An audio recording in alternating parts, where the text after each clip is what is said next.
Hi, I am happy that you have a time for our discussion. Dr. Thierry Hertoghe, my also teacher. I'm studying with you since 2015 in Brussels. You gave a wonderful lecture on thyroid gland, so thank you very much for your inspiration. And today you also gave a very interesting and yesterday new topic about the growth hormone and the IGF-1. Can I ask you a question about this? Sure. Doctor, a lot of patients think that it's a little bit tricky regarding the cancer development and the hormones. My patients also ask about the hormones, that it can also develop the cancer, higher risks. What would you suggest for the audience, for the ladies? Well, first you have to ask the question to the doctor, the patient, do you want to have cancer?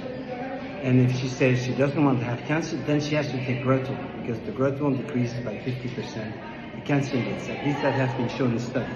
It is true that in lab-controlled cells, growth hormone stimulates everything.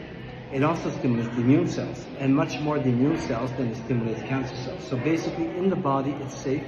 There is no increase of cancer risk. Even acromegaly, acromegaly is a syndrome where the patient makes much too much growth hormone, like 10 to 100 times more, and then they get a big chin, they get big eyebrows, they get big ears, they get big nose, they'll have big hands and things like that.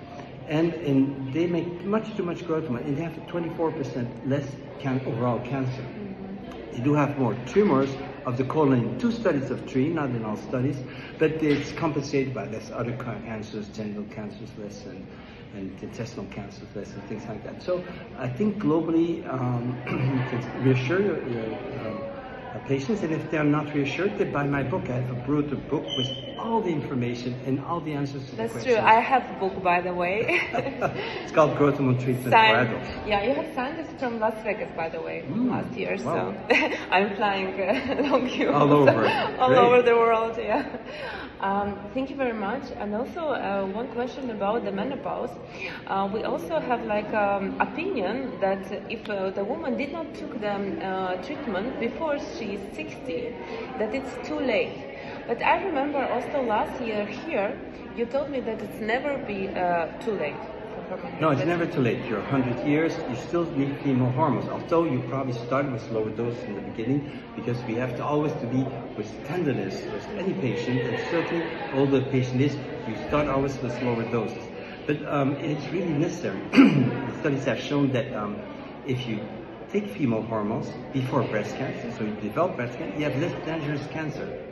Even women who have predisposition to breast cancer because of family, they have less dangerous cancer if they take female hormones before, because it makes that the breast still stays normal or differentiated, and not differentiated what you have in cancer. So I think it's extremely safe, but there's one recommendation I have to women is don't have breast pain with the treatment.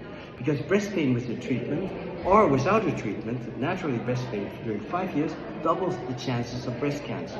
And it becomes 4 times more if it's 10 years of regular breast pain. And so that means that there's too much estrogen, not enough progesterone. So you lower than the estrogen if that is the case, and then again it becomes safe.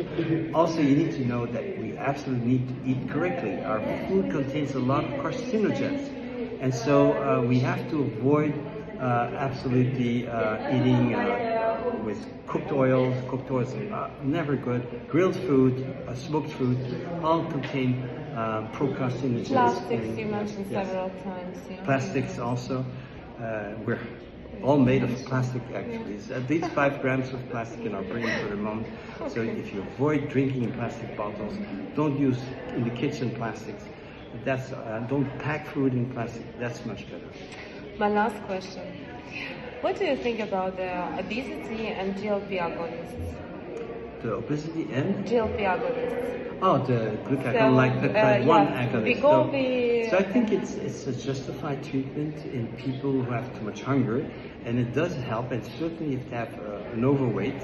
But I'm more reserved to take it on long term. I think it's good to help during a certain time, because I'm always the doctor who wants to treat the causes. And the causes often of excessive appetite is just not sleeping enough. Not sleeping enough. Yes, it's maybe you need to rest more.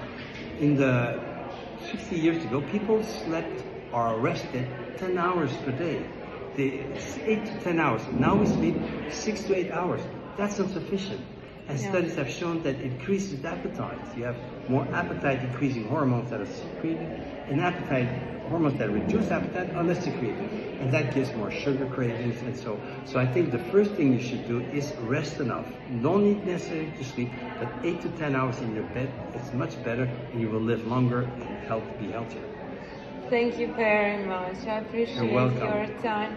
Thank you, doctor. Thank you. And see you in Salzburg. We are very lucky. Wow, great. See you. Bye-bye.